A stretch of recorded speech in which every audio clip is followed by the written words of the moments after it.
غلطی پر ہیں، یوسف کو یا تو جان سے مار ڈالو یا کسی ملک میں پھینک آؤ، پھر ابا کی توجہ صرف تمہاری طرف ہو جائے گی اور اس کے بعد تم نیک لوگوں میں ہو جاؤ گے۔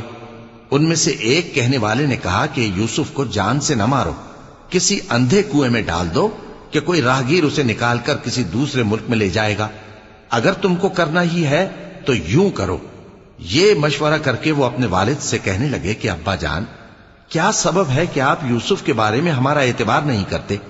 حالانکہ ہم اس کے خیر خواہ ہیں، کل اسے ہمارے ساتھ بھیج دیجئے کہ خوب میوے کھائے اور کھیلے کودے، ہم اس کے نگہبان ہیں۔ انہوں نے کہا کہ یہ امر مجھے غمناک کیے دیتا ہے کہ تم اسے لے جاؤ، یعنی وہ مجھ سے جدا ہو جائے، اور مجھے یہ بھی خوف ہے کہ تم کھیل میں اس سے غافل ہو جاؤ اور اسے بھیڑیا کھا جائے۔